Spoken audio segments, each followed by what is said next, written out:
Hello friends, आज मैं आपको the greatest salesman in the world की समरी दूंगा जो कि ओम मैंडिनो ने लिखी है।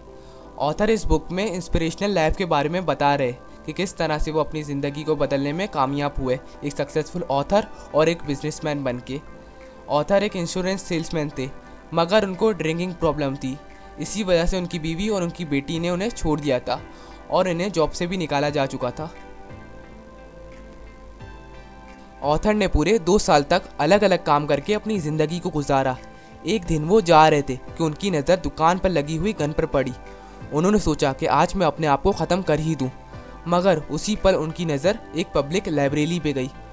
कुछ बातें ऐसी थी कि वो अंदर जाने पर मजबूर हो गए। अंदर जाने के बाद उन्होंने सेल्फ हेल्प और सक्सेस की एक बुक उठाई और पढ़ना शुरू कर दी। आहिस्ता आहिस्ता उनकी फीलिंग में चेंजिंग आने लगे और इसी के साथ इन्होंने अपनी ड्रिंकिंग हैबिट छोड़ दी और अपनी पुरानी जॉब हासिल कर ली। फिर इन्होंने बुक लिखने का काम स्टार्ट किया और इनकी पहली book the greatest salesman in the world लिखी, जिसकी बहुत सारी कॉपियाँ बिक गई है और 40 साल के बाद भी इसकी कॉपियाँ बिक रही है। ऑथर इस बुक को ज़बरदस्त क्रेडिट देते हैं क्योंकि इसी की वजह से आज इनकी ज़िंदगी बदली। ये 10 स्क्रूल के तौर पर जाने जाते हैं।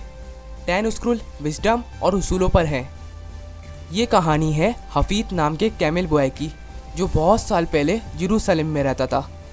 अपनी पसंद की लड़की से शादी करना चाहता था मगर उसके पास इतनी दौलत नहीं थी, इसीलिए उस लड़की के बाप ने भी शादी से इनकार कर दिया था। वो बहुत से अमीर बिजनेसमैन के पास गया और उन्हें जाकर अपनी प्रॉब्लम बताई।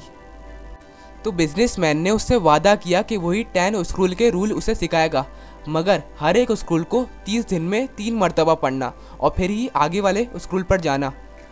आइडिया ये था कि जितना वो उसे पढ़ेगा उतना ही उसके बारे में सोचेगा और उस पर अमल करेगा। दोस्तों, आज मैं वही 10 स्क्रूल आपको बताऊंगा। So let's begin. Number 1, today I begin a new life. Today I shed my old skin which had too long suffered the bruises of failure the wounds of mediocrity. इसका मतलब है कि हम अपनी पुरानी बातों को भूलकर एक नई ज़िंदगी शुरू कर सकते हैं।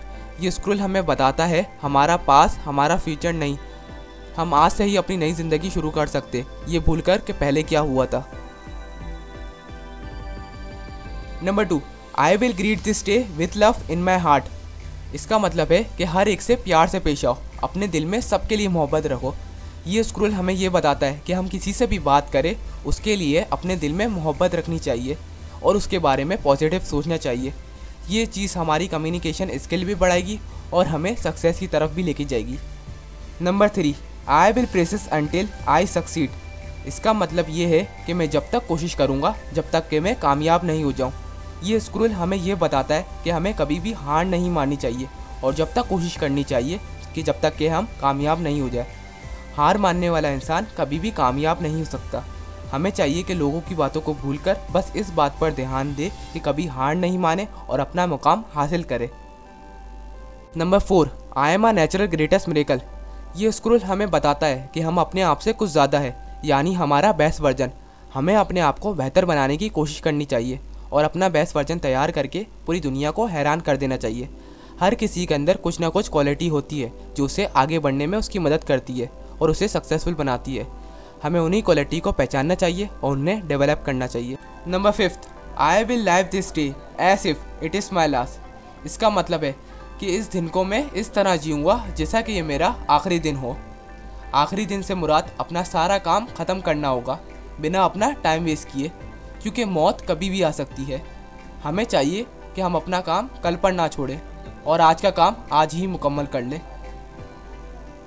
Number 6, I will master my emotion. जिसका मतलब ये है कि हमें अपने इमोशन को काबू में रखना चाहिए। हम जैसा भी फील करें अपने काम को पूरा करना चाहिए। हमें अपने इमोशन को अपने काम में दखल अंदाजी करने नहीं देना चाहिए। हमारे इमोशन हमें कमज़ोर बना देते हैं। सो हमें चाहिए कि हम अपने इमोशन को काबू में रखें ताकि हमारे काम में कोई मसला ना आए। Number 7, I will laughed at the world. इसका मतलब ये नहीं कि दुनिया पर हंसो, बल्कि दुनिया पर हंसे या बातें बनाए, हमें इन सबको इग्नोर करना चाहिए। हमें अपनी ज़िंदगी खुशी से गुजारनी चाहिए। हमें अपनी ज़िंदगी में एंजॉय ढूंढना चाहिए। दुनिया में तो लोगों का काम ही दूसरों पर हंसना और बातें बनाना है। सो हमें इन सबको इग्नोर करके अपने काम पर ध्यान देना चाहिए। Number 8, I will multiple my value of 100 fold. इसका मतलब ये है कि हर किसी से गलती होगी, हमें अपनी गलती को इम्प्रूव करना चाहिए, हमें अपनी इम्पोर्टेंस बनानी चाहिए ताकि हमारी पर्सनैलिटी अच्छी रहे।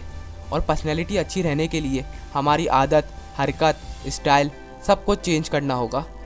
सो हमें अपने आप को इम्प्रूव करके अपनी पर्सनैलिटी अच्छी बनानी चाहिए ताकि हमारे इम्पोर्टेंस में इजाफा हो। Number 9, I will act now. इसका मतलब ये है कि अगर आपने पहले वाले स्कूल को ठीक तरह से समझ लिया तो फिर आपका काम स्टार्ट होगा। जैसा कि मैंने आपको पहले भी बताया था कि आप इन स्कूल को जितना पढ़ोगे उतना ही उस पर अमल करोगे। और हाँ, इस स्कूल तक पहुंचने के लिए आपको पहले वाले स्कूल ठीक तरह से आने ज़रूरी है। अगर आपको पहले वाले स्कूल ठीक तरह से आ गए तो फिर उन्हीं को नज़र में रखते हुए आपको काम स्टार्ट करना है। Number 10, I will pray for guardians. आप लोगों के पास जाओ और मशवरा करो, लेकिन आप सिर्फ उन लोगों के पास जाओ जो उस फील्ड के एक्सपर्ट है, जो आपको ठीक से बता सके कि सही क्या है, गलत क्या है, क्योंकि कोई भी पर्सन किसी भी फील्ड के बारे में सही नहीं बता सकता। आपको सिर्फ उन लोगों से मशवरा करना चाहिए जो उस फील्ड के एक्सपर्ट है, जो आप सीखना चाहते हो। दोस्तों, ये थे 10 स्कूल जिसको आप फॉलो करके लाइफ में सक्सेसफुल बन सकते हैं। अगर आपको मेरी वीडियो काम की लगी तो इस वीडियो को ज़रूर शेयर करें, लाइक करें अगर आपको मेरी वीडियो पसंद आई, कमेंट करके बताएं आपको मेरी वीडियो कैसी लगी, सब्सक्राइब करें मेरे चैनल को, और फाइनली थैंक्स फॉर वॉचिंग।